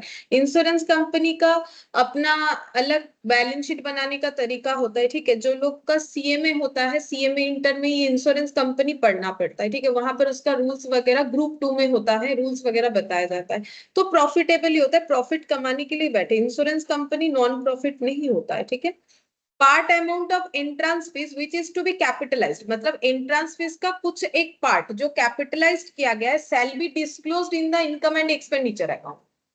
नहीं, जो रेवेन्यू किया जाएगा, मतलब उसको क्या बोले, रेवेन्यू रिसिप्ट अगर होगा, कैपिटलाइज्ड होगा, तो कहाँ दिखाना चाहिए था, बैलेंस शीट में। तो ये बात तो गलत बोल रहा है, तो ये वाला हम लोग का क्या हो गया, फॉल्स हो गया, ठीक है। फिर बोल रहा है both the income and expenditure of the current and previous year are recorded in the income and expenditure act. यहाँ पर सिर्फ कौन से टाइम का जाता है, only and only current year. Previous year का कभी भी इनकम एक्सपेंडिचर में नहीं जाता। हाँ, ये दोनों मिलके कहा जाता है, फिर ये नहीं हो के क्या होना चाहिए था, रिसिप्ट पेमेंट अकाउंट, तब जाके ट्रू होता। तो ये फॉल्स हो रहा है। 16 नंबर का देखो, इसमें क्या बोला है, amount receipt as donation by a non profit organization under the will of a deceased person is termed as legacy. मतलब बोल रहा है कि अगर नॉन प्रॉफिट ऑर्गेनाइजेशन को कुछ डोनेशन मिला, किससे मिला, मान लो कोई एक पर्सन ने एक विल बनाया था कि मेरा जो भी प्रॉपर्टी है वो हम इस एनपीओ को दे देंगे, तो इस तरीके के चीजों को बोला जाता है लीगेसी। क्या ये सही है कि गलत? हाँ, इस तरीके की चीजों को लीगेसी बोला जाता है, ठीक है। कोई अपना प्रॉपर्टी अगर किसी एनपीओ को देके जाना चाहे तो उसको विल जो है मतलब लिख के जाना पड़ेगा कि मेरे मरने के बाद इनको दे दिया जाए, ठीक है, तो इस चीज को लीगेसी बोला जाता है। तो ये 16th नंबर हम लोग का क्या हो जाएगा, प्रूव हो जाएगा, ठीक है।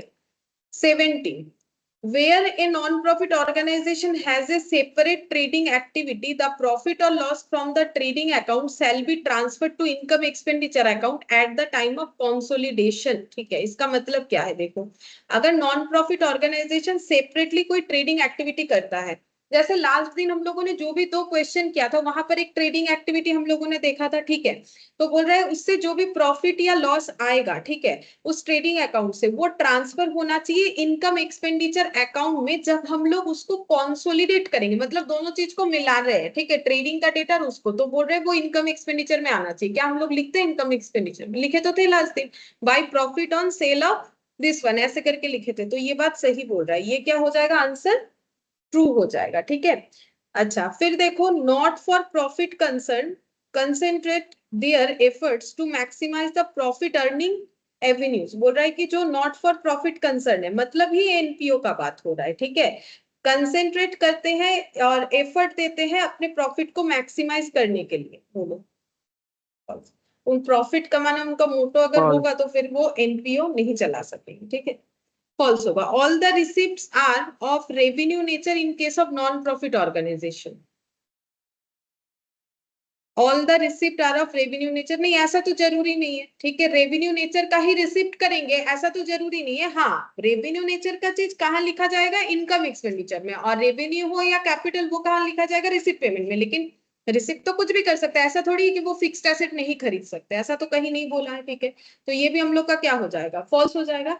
और last, there is opening balance of income and expenditure account, बोलो इनकम एक्सपेंडिचर में कहाँ ओपनिंग होता है, ओपनिंग किस में होता False. है, रिसिप्ट पेमेंट में, इसमें तो कोई ओपनिंग नहीं होता है।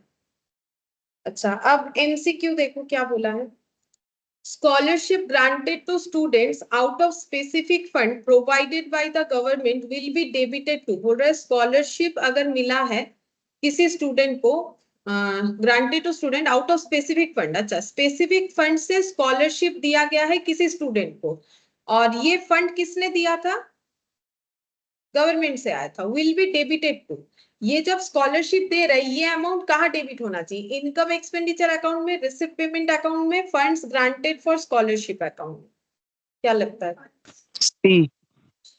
सी। अच्छा देखो स्कॉलरशिप ग्रांटेड, देखो यहाँ पर बोला है अगर हम लोग स्कॉलरशिप दे रहे हैं, स्पेसिफिक फंड बोला है, पहले बोलो स्पेसिफिक फंड कहाँ लिखा हुआ रहेगा, बैलेंस शीट में, ठीक है, लाइबिलिटी साइड में ऐसे लिखा हुआ रहेगा स्पेसिफिक फंड, कुछ एक अमाउंट है, ठीक है, ये किसने दिया था, गवर्नमेंट ने दिया था।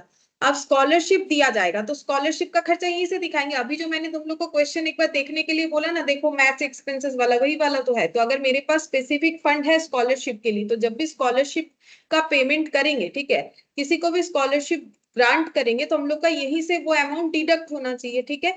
तो डेबिट कहाँ से होगा, funds granted for scholarship account, ठीक है। तो ये ऑप्शन हम लोग का सी होना चाहिए। देखो इनकम एक्सपेंडिचर में नहीं डेबिट होना चाहिए क्योंकि ये हम लोग स्पेसिफिक फंड से पे कर रहे, तो वहीं से ये लेस होगा, ठीक है। और रिसिप्ट पेमेंट अकाउंट में हम लोग इसको पेमेंट साइड में दिखा सकते हैं कि हम लोगों ने दिया बोल के, लेकिन कौन सा अकाउंट डेबिट होगा अगर पूछा जाए तो फिर funds granted for scholarship account, ये वाला अकाउंट हम लोग का डेबिट होना चाहिए, ठीक है। फिर देखो बोल रहा है in case of NPO excess of total asset over liabilities is known as, बोलो क्या होता है, मतलब ऑप्शन सी, बाकी लोग बोलो एनपीओ के कैपिटल,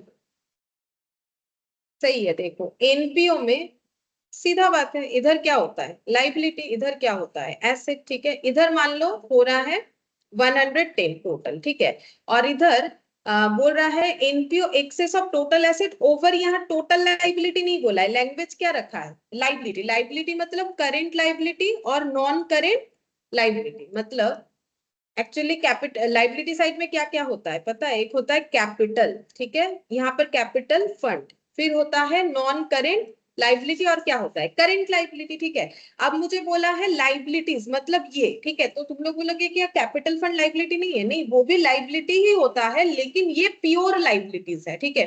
तो अगर इधर मेरा ये सब मिला के मान लो 100 आ रहा है तो 10 इधर होगा, ठीक है। तो ये जो मेरा एक्सेस अमाउंट हो रहा है, ये देखो excess of total asset over liabilities, liabilities कितना हो रहा है 100, टोटल एसेट कितना होता है 110 माइनस 100, तो ये जो 10 ये क्या निकल के आ रहा है कैपिटल, ठीक है। ऐसा चीज तो नॉर्मल जो फाइनल अकाउंट्स होता है उसमें भी होता है, फाइनल अकाउंट्स में तो कैपिटल ओनर का होता है, ओनर अपने से लगाता है, ठीक है, तो वो कैपिटल को अलग से ही हम लोग माने वो ओनर्स फंड होता है। और बाकी ये सब क्या होता है, ये करेंट लाइबिलिटी मतलब पेबल विद इन 1 ईयर, और नॉन करेंट लाइबिलिटी का मतलब पेबल बियॉन्ड 1 ईयर, ठीक है। तो वो पेबल आइटम होता है, बट कैपिटल फंड किसी को पे नहीं करना पड़ता है, ना तो कैपिटल किसी को पे करना पड़ता है, इसका यूटिलाइजेशन करना पड़ता है।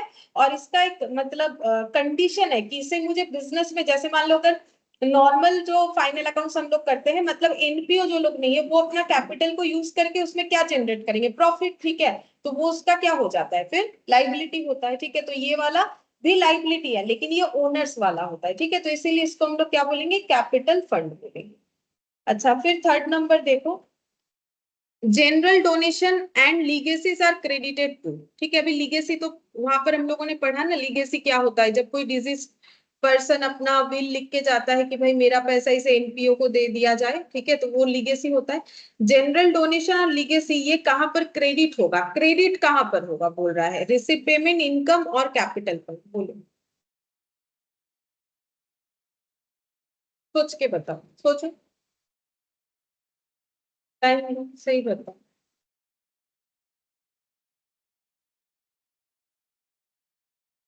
ম্যাম ক্যাপিটাল ফান্ড মনে হয়। कैपिटल फंड,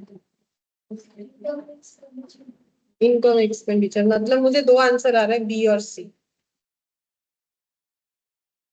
पहला बात है कि तुम लोग को क्या देख के सोचना चाहिए, देखो, जनरल डोनेशन बोल रहा है एंड लीगेसी, मतलब दोनों का ट्रीटमेंट एक ही होगा, मुझे तो दो अलग अलग करना है नहीं, लीगेसी को छोड़ो, जनरल डोनेशन कहाँ जाता है,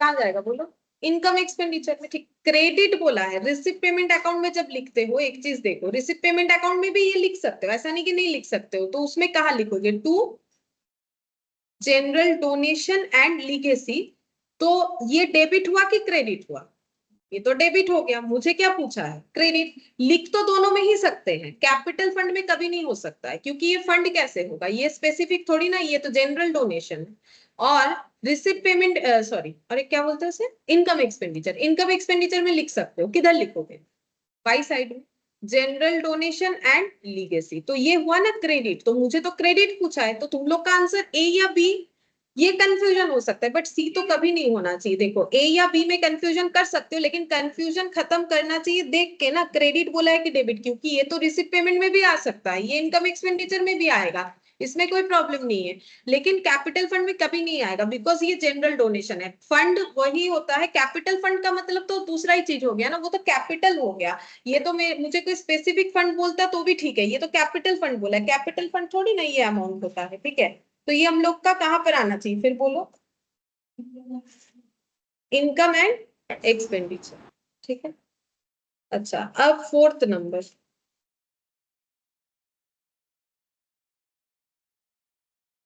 इंटरेस्ट ऑन प्राइस फंड, सोच के बताओ, इंटरेस्ट ऑन प्राइस फंड कहाँ जाएगा, credited to income and expenditure account, credited to receipt and payment account, added to price fund, added credited to to price fund. added to price fund, दो answer आया है, और बोलो, A B या सी, बोलो,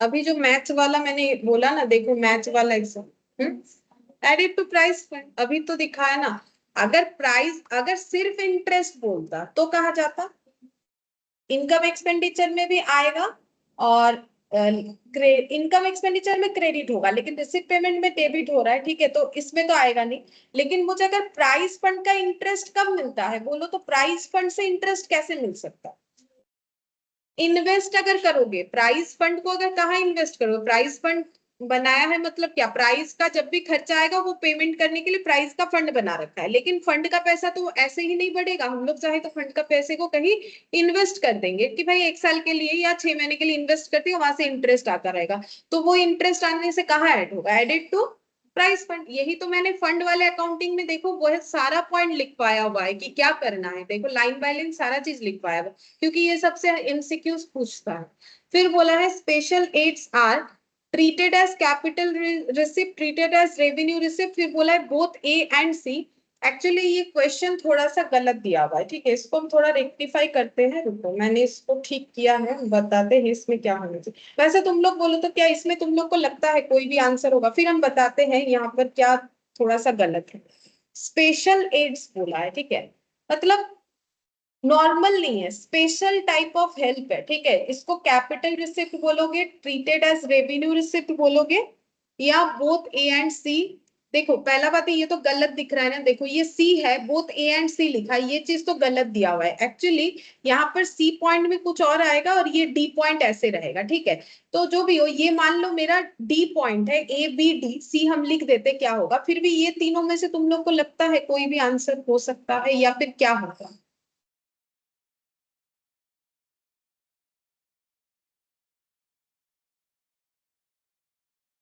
capital receipts, ये हो सकता है। देखो स्पेशल जब भी बोलेगा तब क्या वो रेवेन्यू होता है? नहीं, स्पेसिफिक या स्पेशल इस तरीके का लैंग्वेज हमें कैपिटल को जो है बताता है। तो treated as capital receipt, revenue receipt तो हो नहीं सकता। अगर ये नहीं होगा, और सी में एक पॉइंट लिखा हुआ है एडेड टू कैपिटल फंड, ठीक है। इस क्वेश्चन को थोड़ा अगर रेक्टिफाई कर दे इस ऑप्शन के साथ, तो ये चीज अगर हम लोग एड ऑन कर दे, अब बोलो क्या आंसर होना चाहिए? बोथ ए एंड सी, तब ये वाला आंसर होना चाहिए, ठीक है। ट्रीटेड एज कैपिटल रिसिप्ट और एडेड टू कैपिटल फंड, ठीक है। तो फिर ये वाला आंसर होना चाहिए। तो ये थोड़ा सा जो है यहाँ पर रेक्टिफाई हो जाना चाहिए। और अदरवाइज अगर ऐसे ही देता है क्वेश्चन, तो भी तुम लोग को क्या लिख के आना चाहिए? फिर सिर्फ कैपिटल रिसिप्ट लिखना चाहिए। अगर नहीं है तो नहीं लिखेंगे, उससे कोई प्रॉब्लम नहीं है। लेकिन बी भी नहीं होगा मेरा, सी भी नहीं होगा। यहाँ थोड़ा गलत तो दिया हुआ है, क्योंकि सी फिर यहाँ पर ए एंड सी लिखा है, ये तो पॉसिबल नहीं है, ऐसा तो हम लोग लिख नहीं सकते ना।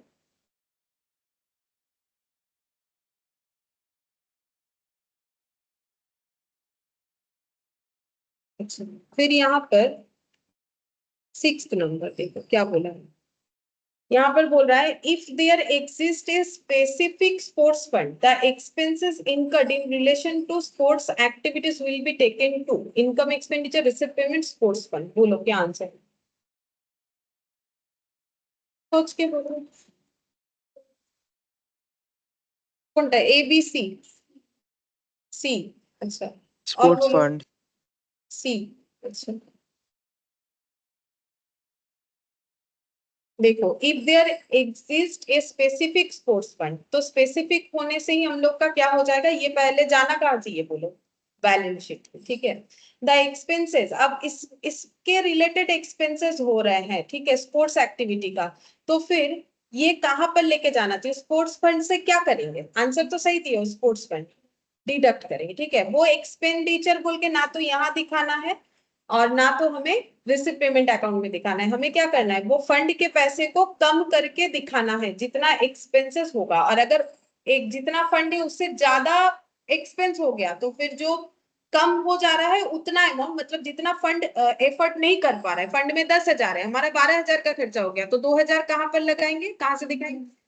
हाँ, इनकम एक्सपेंडिचर में एक्सपेंडिचर साइड में हमें दिखाना, ठीक है। और देखो यहाँ पर बोला है जैसे कि distinguish between receipt payment and income expenditure account, इसमें डिफरेंस बताने बोला है। तो तुम लोग बोल सकते हो मुझे ऐसे ही ओरली की रिसिप्ट पेमेंट और इनकम एक्सपेंडिचर, मान लो ऐसा क्वेश्चन दे दिया कि डिफरेंसेस क्या क्या है, बोल सकते हो? इतना कुछ तो मैम क्वेश्चन रिसिप्ट के पेमेंट में हम लोग मैम पिछले साल या फिर जो हम लोग को मिलने वाला है नेक्स्ट ईयर का वो भी दिखाते हैं, और इस ईयर करंट ईयर का भी दिखाते हैं, और इनकम एक्सपेंडिचर में सिर्फ और सिर्फ करंट ईयर का इनकम और एक्सपेंसेस शो करते हैं। ठीक है। हाँ बोलो। ম্যাম বলছি রিসিভস পেমেন্টস অ্যাকাউন্টে হ্যাঁ আমি আমরা শুনেছি গৌরব তোমারটা শুনেছি আমি, ও আচ্ছা আচ্ছা अश्विन को भी भेज दो। हाँ देखो कैश बेसिस, और ऐसे लिखना पड़ेगा যেটা তুমি বলছো ঠিকই বলছো, কিন্তু ওটার তো একটা ল্যাঙ্গুয়েজ হতে হবে। ये कैश बेसिस पे होता है, ये एक्रूअल बेसिस पे होता है, ऐसा लिखना पड़ेगा, ठीक है। और क्या बोल सकते हो? और कुछ बोल सकते हो, बोलो। ऐसा क्वेश्चन पूछ सकता है, मे बी थियोरेटिकली पूछ सकता है कभी कभार। और बोलो कुछ।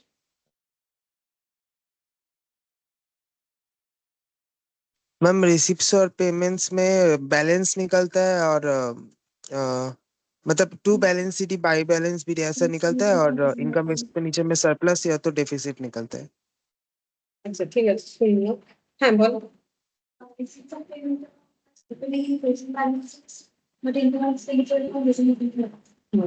तो सही है। तो देखो रिसिप्ट पेमेंट अकाउंट का हम लोग का स्टार्टिंग और एंडिंग ऐसे बोल सकते हैं। स्टार्टिंग एंड एंडिंग हम लोग का किससे होता है? कैश एंड बैंक बैलेंस है, लेकिन यहाँ पर ऐसा नहीं होता है, नॉर्मली यहाँ पर ऐसा नहीं होता है। तो ये चीज तुम लोग लिख सकते हैं। और कुछ बोल सकोगे? और कुछ भी दिमाग में आ रहा है? जो भी कंसेप्ट की उसी से सोच के बताओ। और कुछ आ रहा है दिमाग में?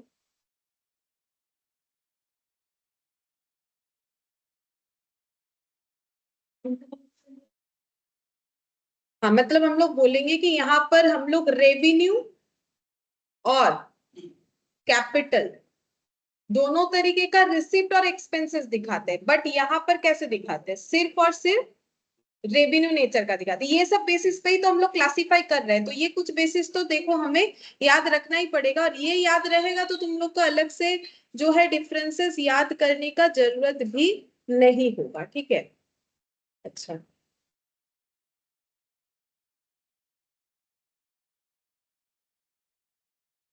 और ये जस्ट लाइक क्या होता है? पीएल, और इसको क्या बोल सकते हैं? Cash book. ये देखो कुछ कैश बुक। कैश बुक, ठीक है। ऐसे ही याद करके ही तो दो चार चीज हम लोग आराम से लिख सकते हैं। ठीक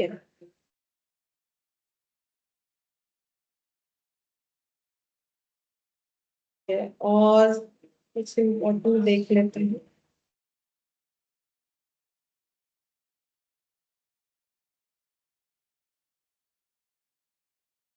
अच्छा, अगर कभी क्वेश्चन में लाइफ मेंबरशिप फीस दिया हुआ रहे, ठीक है, वैसा हमें क्वेश्चन में मिला नहीं कहीं पर भी। अगर मान लो क्वेश्चन में दिया हुआ है रिसिप्ट साइड में, सपोज की लाइफ मेंबरशिप फीस रिसिप्ट, तो मुझे बोलो उसका ट्रीटमेंट क्या करोगे, मतलब लाइफ मेंबरशिप फीस को कहाँ दिखाओगे? लाइफ मेंबरशिप फीस हम लिख देते, क्योंकि ये वाला चीज हमें कहीं नहीं मिला, तो एक बार लिखवा देते हैं। ठीक है, जस्ट एरो देके लिख देना है कहाँ दिखाना है। इसको हम लोग कैसा रिसिप्ट बोलेंगे? इसको हम लोग बोलेंगे कैपिटल रिसिप्ट। ठीक है, ये क्वेश्चन में कभी आया नहीं अभी तक हम लोगों ने जो भी किया, अगर आ जाए तो हम लोग दिखा सकते हैं। ये बैलेंस शीट में दिखाएंगे, बैलेंस शीट में तो दिखा देंगे, कौन सी साइड में दिखाओगे? लाइबिलिटी। ठीक है, लाइबिलिटी साइड में दिखाओगे, और इसको और एक चीज भी कर सकते हो, कैपिटल फंड में ऐड करके भी लिख सकते हो। ठीक है, नहीं भी लिखोगे चलेगा, कैपिटल फंड के नीचे लिख दोगे तो भी चलेगा। अगर चाहो तो कैपिटल फंड में तुम लोग इसको ऐड करके भी लिख सकते हो, या फिर सिर्फ लाइबिलिटी साइड में लिखोगे तो भी हो जाएगा। ठीक है, तो ये आया नहीं था तो ये मैंने एक बार बता दिया। अच्छा, और लाइफ मेंबरशिप फीस बता दिया, ये बेसिकली हो जाएगा इसका मतलब कैपिटलाइज्ड हो रहा है। ठीक है, अच्छा। और एक चीज जो लीगेसी था, ये सिर्फ अगर लीगेसी दे, जैसे क्वेश्चन में आया नहीं है, अगर सिर्फ लीगेसी दे तो उसको कहाँ दिखाना चाहिए? तुम लोग को क्या लगता है? लीगेसी का मतलब तो अभी अभी हम लोगों ने पता किया ना, कि कोई डिजीज पार्टनर अपना विल बना के जाए कि भाई एनपीओ को मेरा प्रॉपर्टी मिलना चाहिए, तो उसको हम हम लोग बैलेंस लीगेसी। शीट में एसेट साइड में दिखाएंगे। बैलेंस शीट में एसेट साइड में दिखाएंगे। पहला बात है कि इनको कुछ भी इनकम मिलता है, ये इनका कभी एसेट हो ही नहीं सकता है, क्योंकि फिर तो ये एनपीओ के कंसेप्ट के अगेंस्ट में चला गया। तो इनको जब फंड मिलता है तो ये एसेट भी बोल देंगे। लीगेसी मिला है तो क्या लीगेसी का पैसे को अपना यूज करेंगे, या अपने जो जिस पर्पस के लिए एनपीओ बनाए उसके? तो जब मुझे मेरे पर्पस में यूज करना ही नहीं, मेरे लिए फ्री तो है नहीं ना, चीज तो रेस्ट्रिक्टेड हो गया।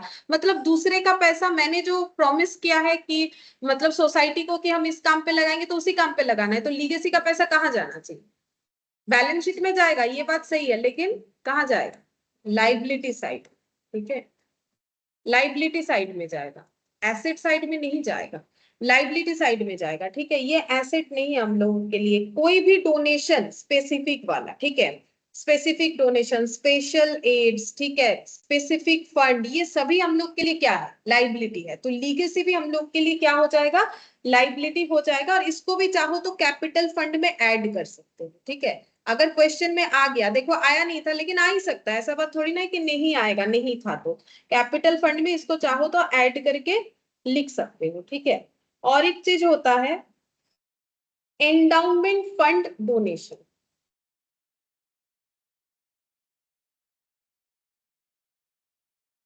एंडाउमेंट फंड डोनेशन,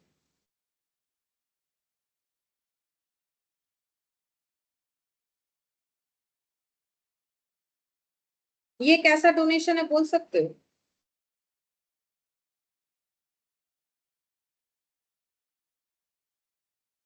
स्पेसिफिक, ठीक है, मतलब हमें ये क्या करना है, किसी स्पेसिफिक पर्पस पे ही हम लोग इसको यूज कर सकते हैं, अदरवाइज इसको यूज नहीं कर सकते। ठीक है, तो फिर बोलो ये कहाँ पर लिखना चाहिए हमें, बैलेंस शीट में किधर लिखना चाहिए, लाइबिलिटी साइड, बैलेंस शीट में लाइबिलिटी साइड में से लिखना चाहिए। ठीक है,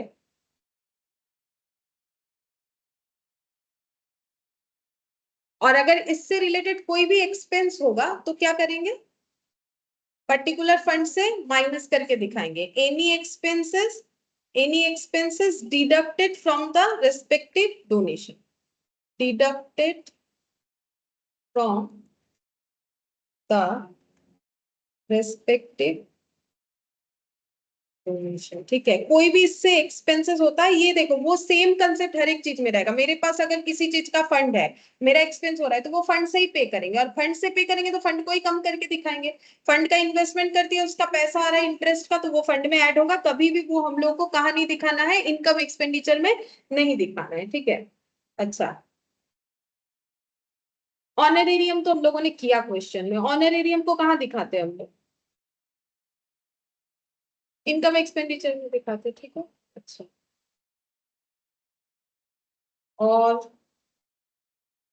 और कुछ दिखता है नया, देखते हैं ऐसा कुछ जो हम लोगों ने नहीं आया हम लोग के पास। अच्छा देखो, डोनेशन का भी दो तरीके का हो सकता है ना, देखो ये तुम लोग को पता है, फिर भी हम एक बार बता देते, कंफ्यूजन अगर है तो कुछ। देखो डोनेशन का अगर स्पेसिफिक है, अब स्पेसिफिक का मतलब क्वेश्चन में ऐसे भी बोल सकते हैं स्पेसिफिक डोनेशन, या फिर क्वेश्चन में ऐसे बोल सकता है कि डोनेशन फॉर स्पोर्ट्स। ठीक है, वो भी तो स्पेसिफिक हुआ, स्पेसिफिक पे नाम देने से भी स्पेसिफिक, और अगर लैंग्वेज स्पेसिफिक दे देगा तो भी तो वो स्पेसिफिक है। तो स्पेसिफिक डोनेशन कहाँ जाएगा और जनरल डोनेशन कहाँ जाएगा, बोलो। Balance sheet. ठीक है, बैलेंस शीट में किधर जाएगा, लाइबिलिटी साइड में। और अगर जनरल डोनेशन हुआ, हाँ, तो ये चला जाएगा इनकम एक्सपेंडिचर में। ठीक है, अब जनरल डोनेशन हमें क्वेश्चन बताएगा, और मान लो सिर्फ डोनेशन बताए, हमें कुछ नहीं बताया, तो अगर एडिशनल इंफॉर्मेशन में बता दिया है कि ऐसे करो तो वैसे करेंगे, नहीं बताया है तो फिर क्या करेंगे, तब जनरल मानेंगे। ठीक है, डोनेशन देखो, डोनेशन में अगर क्वेश्चन स्पेसिफाई कर दिया है, देन फॉलो द क्वेश्चन। ठीक है, then follow the question, question जो बोलेगा वो करो। जैसे आधा कैपिटलाइज्ड, आधा बोल रहा है कि रेवेन्यू दिखाओ, और अगर क्वेश्चन साइलेंट है,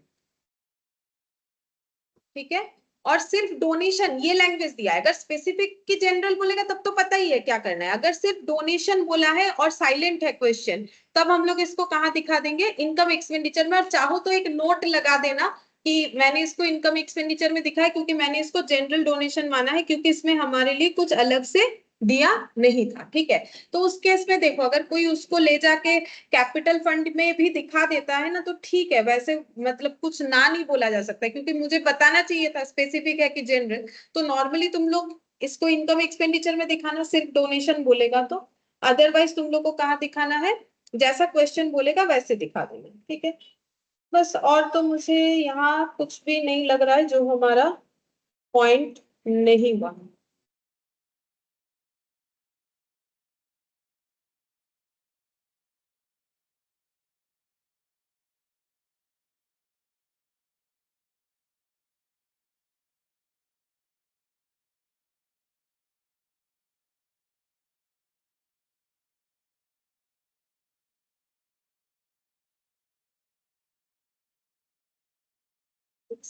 देख लो performance। हाँ ठीक है, कंप्लीट है, और कुछ है नहीं, बस ये कुछ पॉइंट मुझे लगा कि हम लोग का ये पॉइंट आया नहीं था क्वेश्चन में, अगर आए तो इस तरीके से ट्रीट करना। ठीक है, आज हम नया को स्टार्ट नहीं कर रहे, उतना तो टाइम है नहीं। ठीक है, तो नेक्स्ट दिन ही करेंगे नया को स्टार्ट, आज हम लोग इतना ही करें।